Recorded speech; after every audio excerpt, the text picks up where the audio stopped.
Welcome, everybody, to another edition of the GioMo Show, right here on 88.3 FM WXOU, Auburn Hills, Michigan, Oakland University, and all your wonderful station identification features.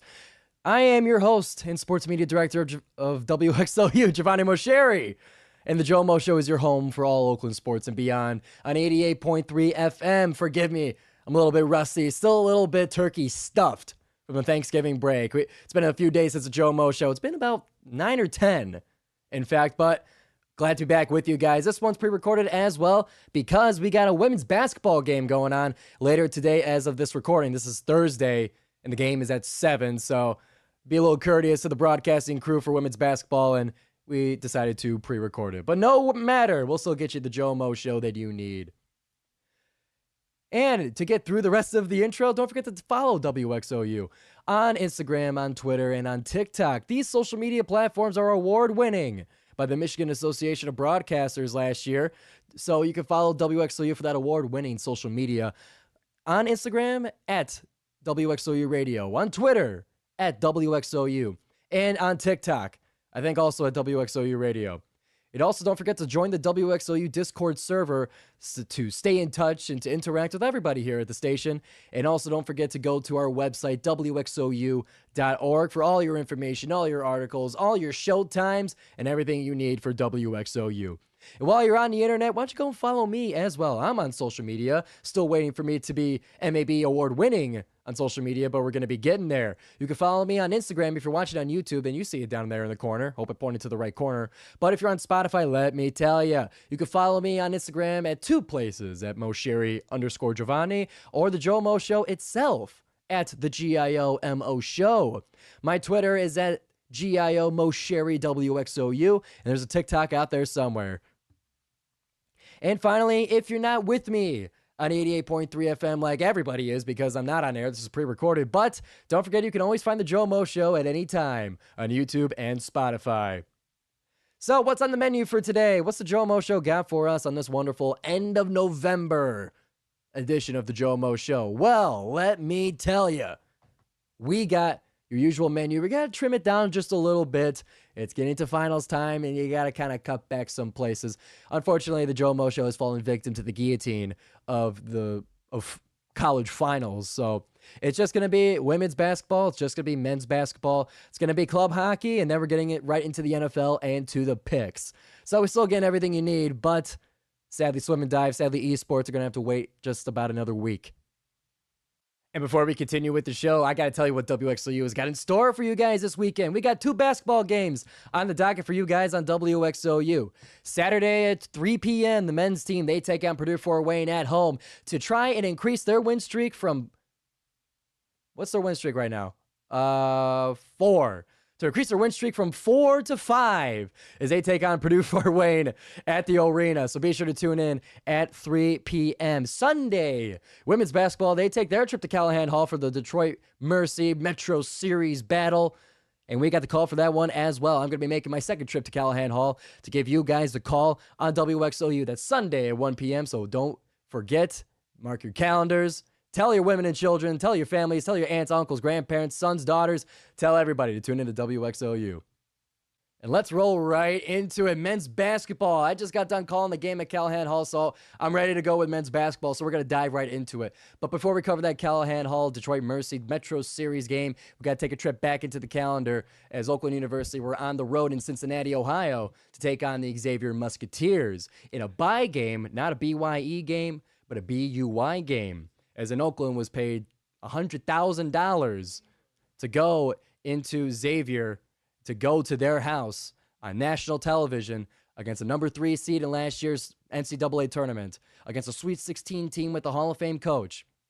All of that. And Oakland comes out on top with a big win on national television, gave it to the Musketeers. It was a sweet game. Watching it on TV myself, I was there Monday night, and I was on the edge of my seat. I saw Oakland was playing good. They were close the entire game, and they gave Xavier the business. And I'm going to tell you all about it. So getting to the box score right away, Trey Townsend made himself a national star, one to be reckoned with and one that everybody's going to be scouting against when they play Oakland University outside the conference. They're going to be fearful. They're going to be scared, and they got to be ready for our guy, Trey Townsend. So let's get to the box score. He played 38 minutes in the game. He was 11 of 18 from the floor. He was 6 of 10 from the line with 6 rebounds and 7 assists, with a steal on top of that to give him a box score of 28, 6, and 7. Against all those conditions I mentioned before. National television, NCAA tournament team, Hall of Fame, everything. Amidst all that, Townsend was giving them the business in the paint. Chris Conway was there doing it as well. He played 30 minutes, 6 of 8 from the floor, 3 of 5 from the stripe. He had 6 rebounds as well for 15 points chipping in. And then Jack Golke, at this point, I feel like everybody's going to know who Jack Golke is from 3. He is currently, and I looked this up just earlier today, he is right now the number 1 3-point shooter in the country. He's number 1 in attempts with 91, and he's number 2 in makes with 31, I believe. Percentages is whatever, and I was even looking into this. I'm getting into a Jack Golke thing right now, but I was looking into the stats. Golke, highest volume 3-point shooter in the country. I mean, by far. And when you look at the percentages, you're thinking, oh, but whatever. Is he accurate? Is he this, and that? Well, I looked at the guys that are high in efficiency. The number 1 guy is 66% from 3, but he has only taken 30 3-point shots. He's only attempted 30 of them. And Jack Golke has made 31 of them and has attempted 3 times as many. So, I mean, whatever. Efficiency versus volume. Oakland plays volume 3-point shooting. That's what we've done throughout our history. That's what Campy does. He lives by a 3 and he dies by a 3, and Golke is his guy that is leading the charge in that. Golke, he has half of the team's entire 3-point attempts. He is... So you got Golke, and then you got literally everybody else when it comes to the 3-point shooting. That's what he's done. He's leading the nation. So everyone's going to have a heads up on him. And I noticed that getting back to Xavier, they were swarming him every time he had the ball. Double team right away. Bam. Everyone was on him. And it was somewhat effective. Golke was still 4 of 13 and got himself 12 points. So shut him down? No. Kept him from scoring like 20 or 30? Sure, you could call that a success. But either way, you got a lot to defend. You got 2 guys down low in Conway and Townsend. You got a dagger, you got a sharpshooter, a sniper out on the perimeter and Golke. It's a great trio, not to discount the rest of the depth of the team, but in terms of a national team scouting them, they're going to pay attention to those 3 guys. So they had a great game. Overall stats for Oakland, they were 51.8% from the floor, for the whole game. Held back at 3-point, 26% from 3, and then 38 points in the paint. That was a big one. Xavier only had 28, and Oakland was they were taking advantage. They knew that Townsend and Conway were going and used them all the way to victory. That's number 13 for Campy in terms of Power 6 wins in his career. He told the team, post pressers and everything, he said that was probably the best win of his career, best of those 13, best of those 12 previously games. And it was great to see. It's something that the guys are going to remember for the rest of their lives. And it was a sweet win for the Golden Grizzlies to increase their win streak to 3. Because they beat Loyola Marymount and Marshall, and then they went on to beat Xavier. So then after that, they increased that to 4 games in a row as they made a trip down to Detroit only after 2 days. From Monday against, at Xavier to then, Monday against Xavier and then Wednesday against Detroit. Quick turnaround. Campy said that was the only day that Xavier was able to play. Normally they wouldn't want to do the rivalry games so soon after a big game like that, but it's how it is. Schedule has kind of changed this year for the Horizon League in general. So you deal with it. So Wednesday, I was there in Callahan Hall. Me and Joey Hayes were calling the game, and the Golden Grizzlies come out on top 65-50. Big win over our quote-unquote rivals. Oakland is 18-3 against Detroit Mercy ever since entering the Horizon League 10 years ago. And rivalries are usually a little more even than that. We'll put it that way. But getting into the game, I'm gonna, I just was, talking smack. I'm Oakland. I'm gonna do that. But to be totally honest with you guys, from what I was watching in the game, and Campy was giving his credit too. Everybody should have been. I think Detroit played a great first half. I'll say just the first half. They held Oakland to 28 points in the first half and only down by one. Halftime score was 28-27. Oakland with the 1-point lead, but Oakland was not comfortable that whole half. Passes were missing. Shots were not falling. They were being swarmed immediately every time they got, just about every time they got the ball in the paint. And Mike Davis and the Detroit Mercy Titans, they had a game plan. They knew what to do, at least in the first half, to get the Golden Grizzlies, and were really playing up and playing with that rivalry energy. The rivalry is not just a fugazi, whatever. It's fun little two middle school rivalry. No. This is a rivalry, and that energy that I saw in the first half and even throughout the game proved it to be so. The Detroit Mercy, they played up. They played to their, they played very well considering the circumstances of their team. They were missing a player to an unfortunate car accident, wasn't able to make it to the game. We wish him nothing but the best in recovery, and him and his family. It's an unfortunate thing, but with Detroit being down, they were still able to put up a really good fight. So I wanted to give Detroit Mercy that credit, but in the second half, that's when Oakland was starting to pull away. That's when they were starting to tighten the bolts. That's when they were starting to have the shots fall down, a little sharper in the passing. Wasn't perfect. Detroit Mercy was still able to keep up the good defense, but they couldn't keep it up on the offense. They're starting. The five main guys were getting most of the minutes. They were fatiguing against Oakland's deep, refreshed team that they have now this season. So it just ended up being that way, and what Campy was saying during the post-game press conference was that the next time they play them is going to be the very end of the season in March. The last regular season game is the next time that Oakland's going to be seeing them. Luckily, it's in our house, but they're going to be a completely different team by that time. And they're still looking for their identity post-Antoine Davis. So to get them early, Campy was saying that that's a good thing. And I would agree. And given the way they played, I would imagine they would improve a lot later down the stretch, but we got the win now, so that's good.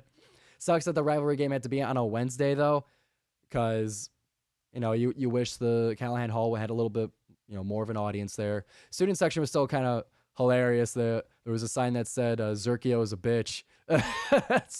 So that was fun. Zerkio being Isaiah Jones, who used to play for Detroit Mercy. And he got plenty of attention in that game as well. So that stuff was funny. It was a cool atmosphere. And honestly, Callahan Hall, it's not as stinky and dingy as I thought it was going to be. It's a nice place. That's a good arena right there. So I'm going to be looking forward to getting there again for the women's game on Sunday.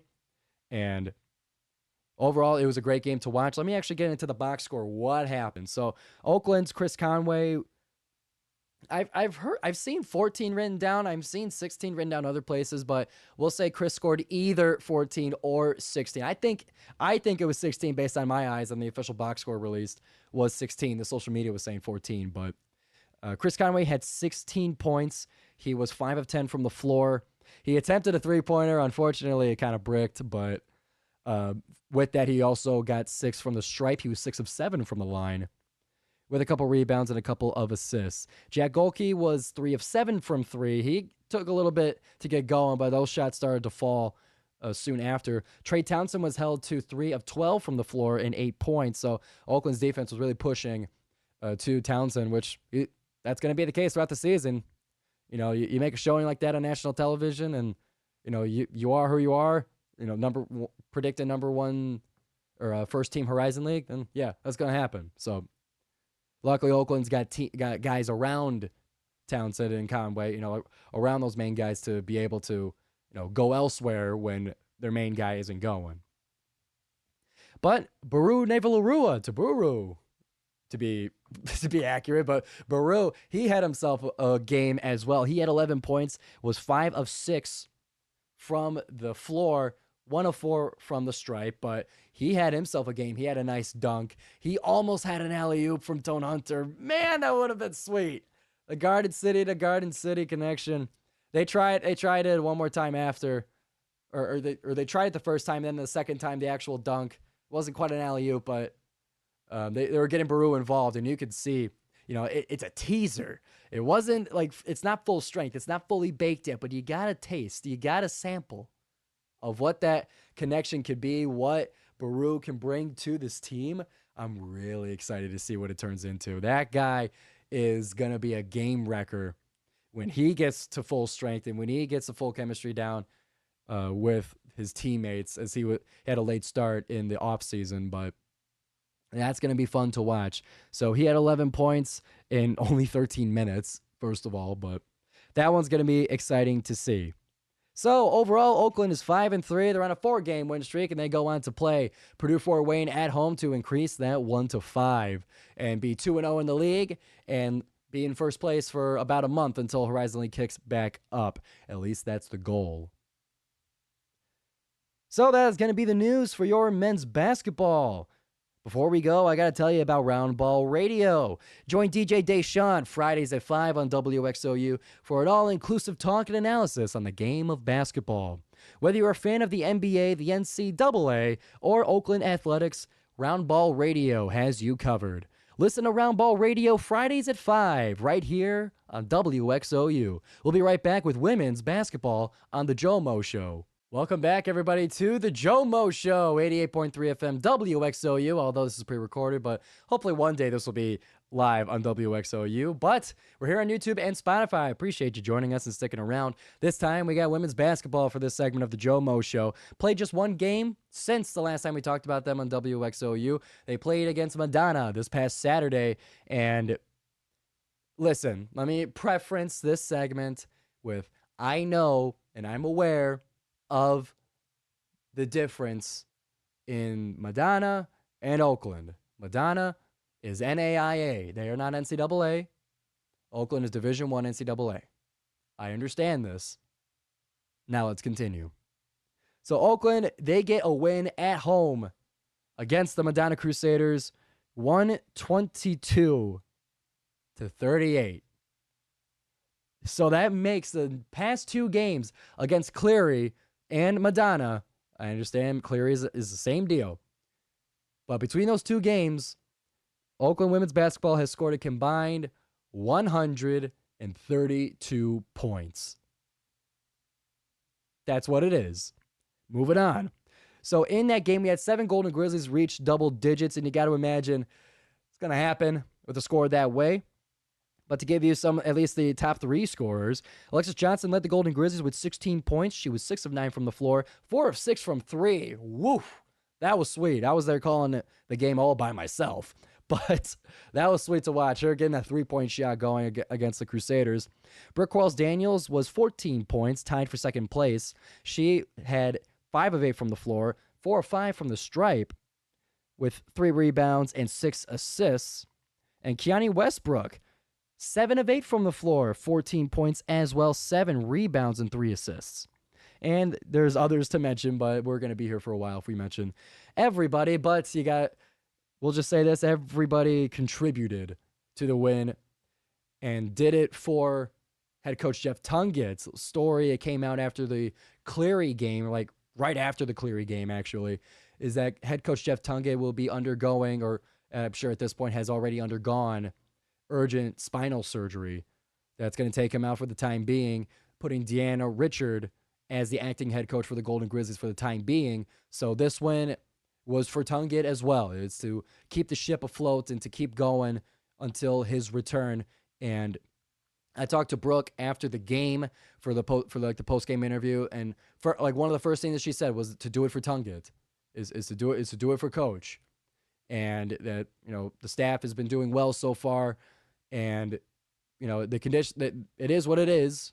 They wish him, and I wish him, and WXOU wishes him nothing but a speedy recovery and a return to the blacktop as soon as possible. But either way, it's been a great couple of games so far for the Golden Grizzlies, and they will go on to in about an hour and 15 minutes from this recording on Thursday night. They're going to be facing Purdue Fort Wayne at home to kick off the Horizon League season. And then Sunday, they're going to be traveling to Callahan Hall to face the Titans for another edition of the Metro Series, a game that I'm going to be going to Callahan Hall again to cover for you guys.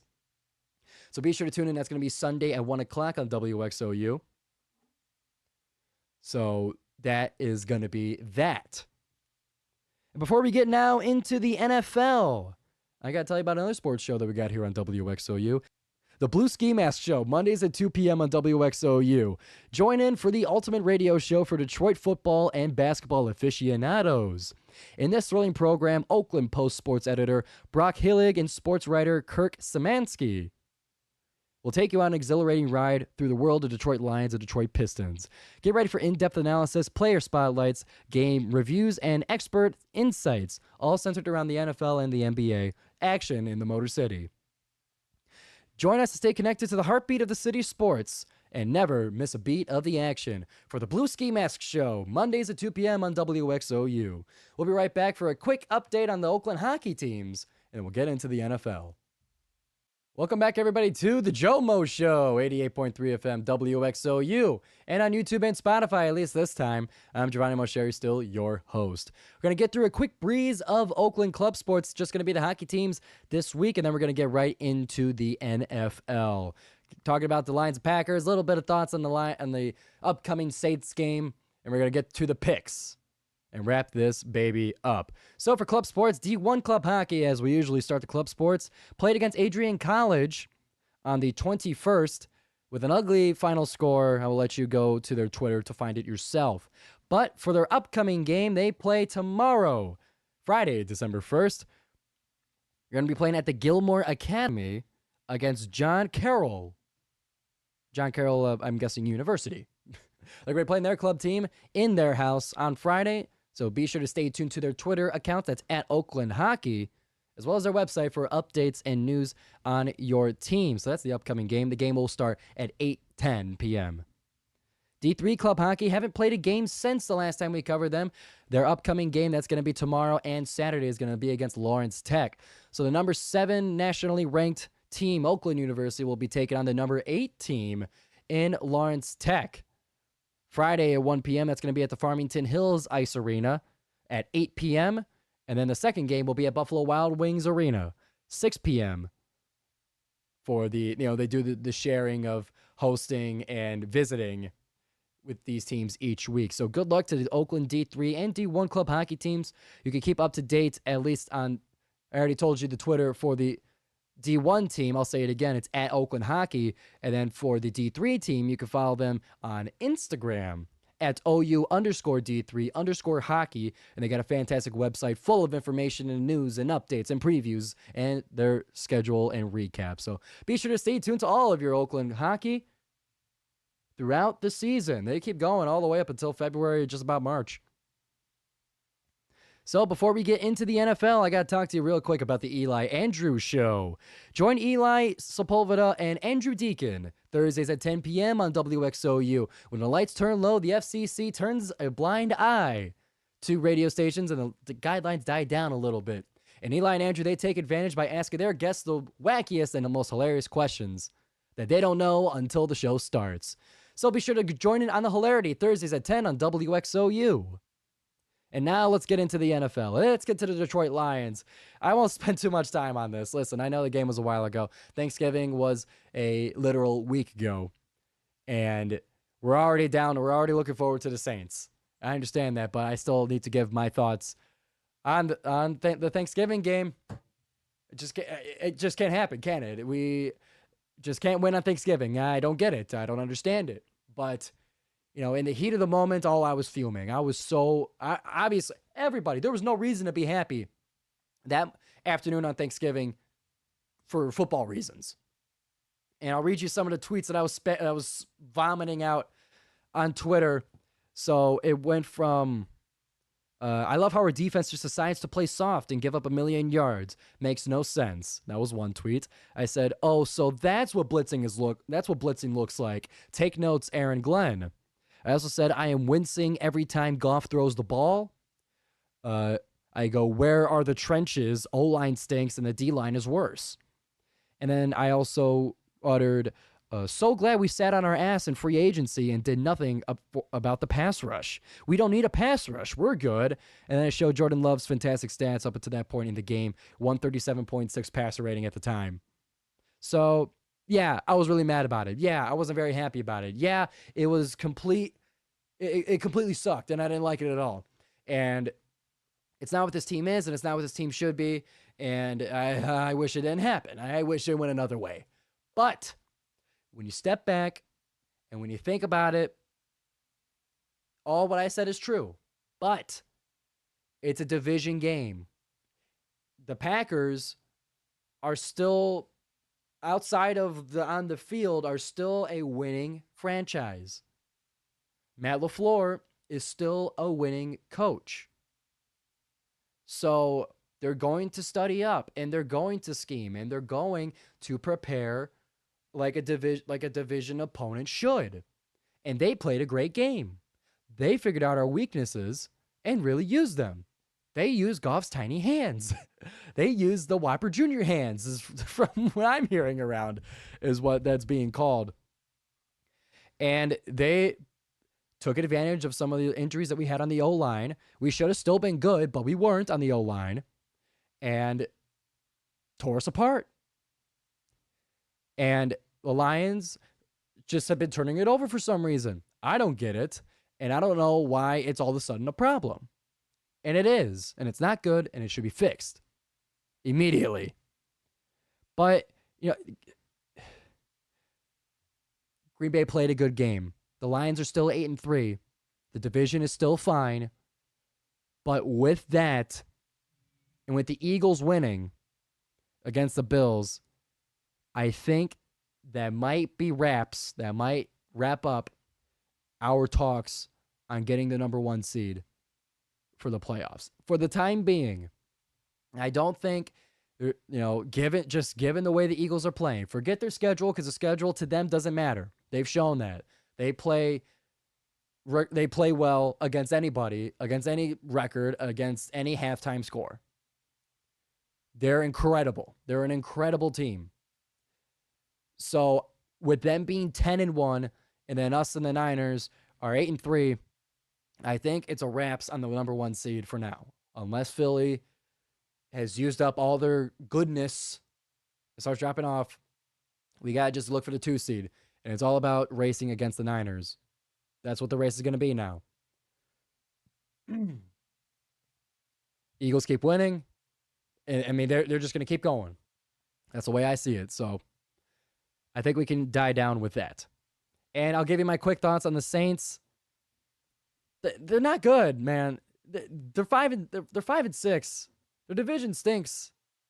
Derek Carr keeps getting injured, and Jameis Winston is too silly, and Taysom Hill is too gimmicky, and they just can't put it together. Their receivers are done, are also injured themselves. Olave, Michael Thomas has never been healthy since 2019, so I mean he's whatever in terms of the injury, but you got all these injuries on the team and they can't put it together, and so the team doesn't scare me. Playing in a Superdome, it's indoors. I understand that Goff's good indoors, but I mean, like it's not the only factor. We saw that because we played at home 2 games and still fumbled the ball. It still turned it over indoors. So, but the Superdome is a notoriously loud and tough place to play. My uncle swears by it. He's been down there a few years ago. He swears by it that place is a very tough place to play.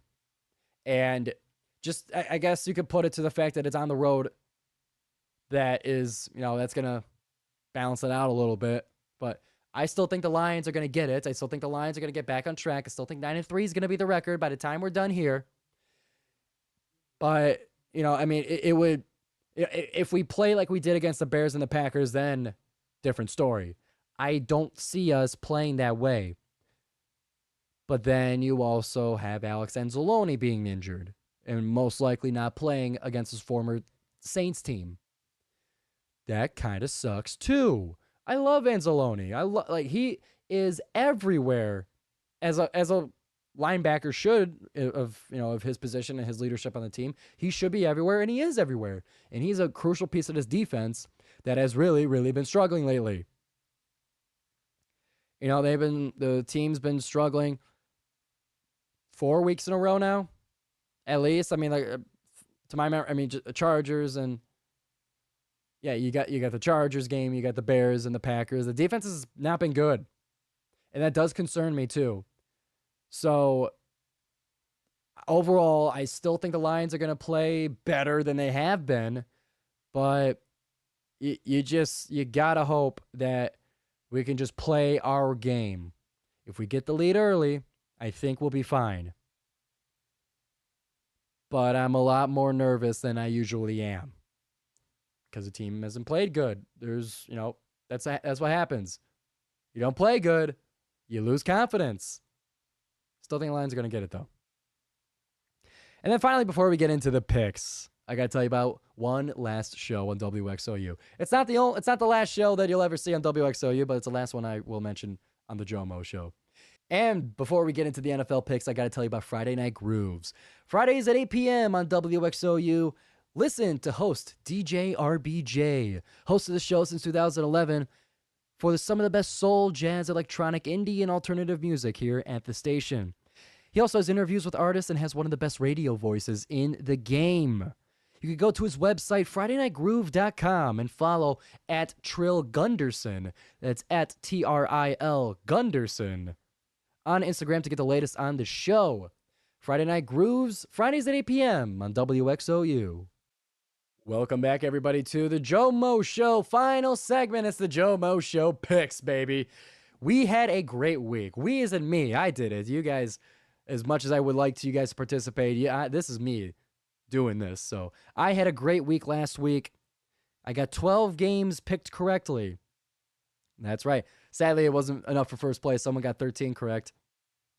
But we're climbing up the ranks. Last week, I was 21. Now I'm in 18th place out of about 50 people. So we're doing great here in the picks. So let's keep the ball rolling. So we got Thursday night. Tonight, we got the Seattle Seahawks visiting the Dallas Cowboys. And Dallas came off a big win in the division, smashed Washington on Thanksgiving like he kind of thought they would. And they face now the 6-5 Seahawks. I think it's a good matchup. I think it's a good NFC wildcard defining matchup. These teams are going to need it, as I don't not a lot of people, and me included, don't believe either of these teams are going to win a division. So they're battling for the wild card spot.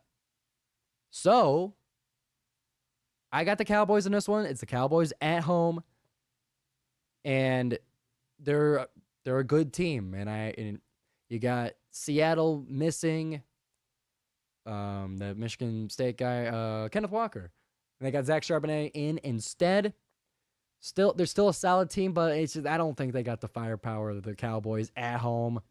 Off of no, that's just a regular week, but because they're playing Thursday to Thursday. But still, give me the Cowboys. Next will be the 2-10 Cardinals at the 7-4 Steelers.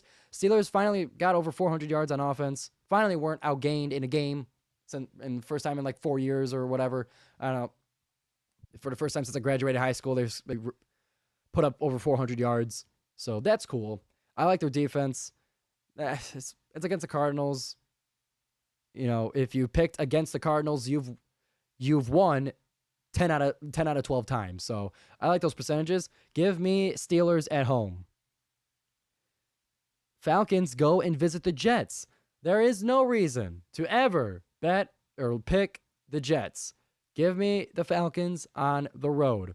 And I think the Falcons, especially coming off their win against the Saints, are going to be having a larger advantage in the division. More on that later. You got two, I wouldn't say low-key, but you got two lower-tier AFC teams that are doing well now, that are hot now. You got the Broncos visiting the Texans. This one's tough because both of these teams are doing very, very good. So with that being said, just the fact that they're both doing good, they're both 6-5, they're both of a similar level.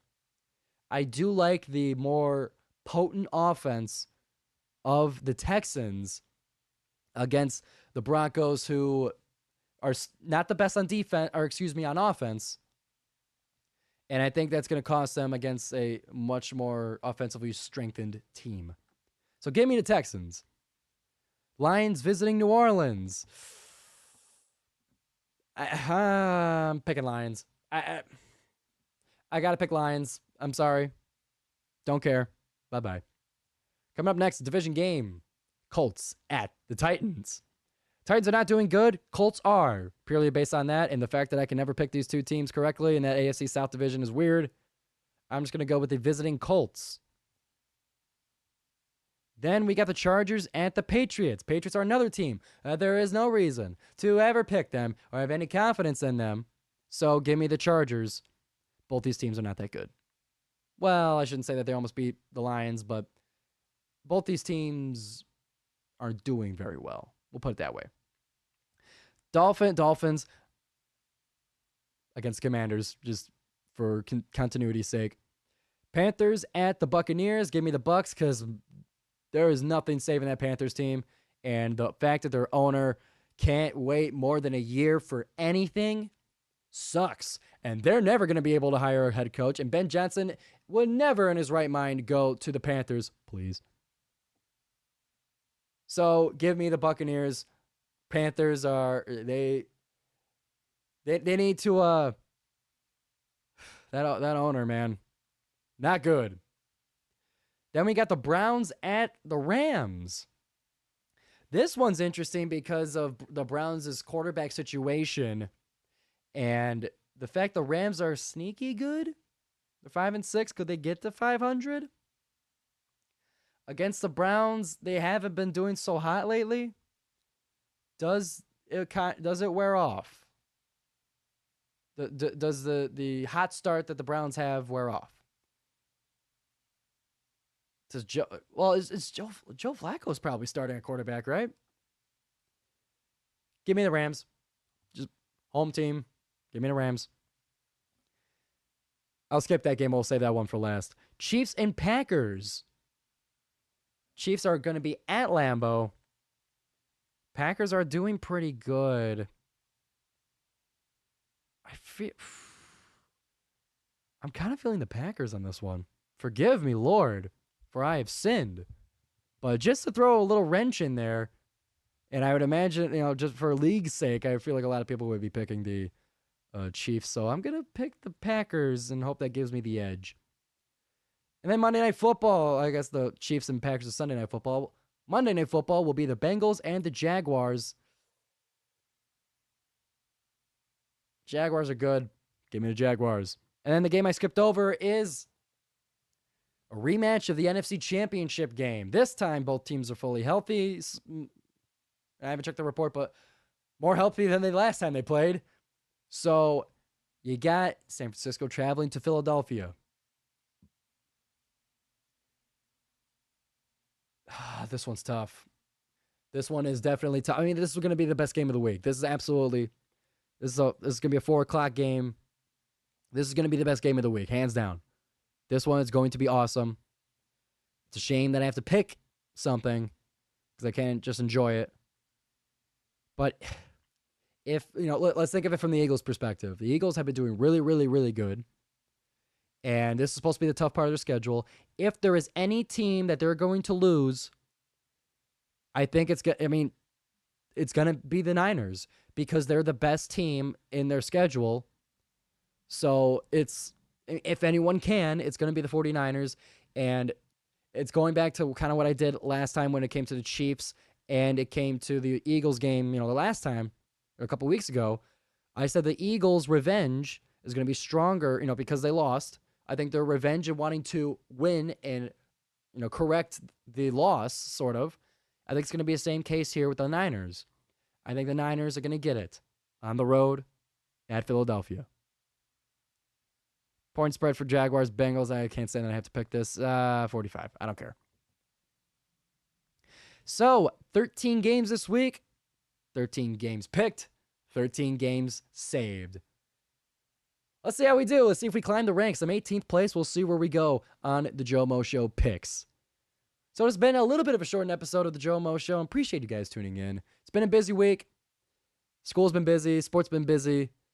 A lot going on, and I appreciate you guys bearing with me on the Joe Show and throughout your busy schedule. I appreciate you guys tuning in and staying tuned to the Joe Show. Don't forget to follow me on social media. You guys heard it in the beginning. You guys on YouTube can watch it and look at it down in the corner. You guys know where to follow me. Be sure to like and subscribe to the Joe Show. 5-star the podcast on Spotify. Follow WXOU on all social media platforms and tune in live on WXOU, your favorite college radio station. And we'll be back next week on the Joe Show, 88.3 FM, WXOU.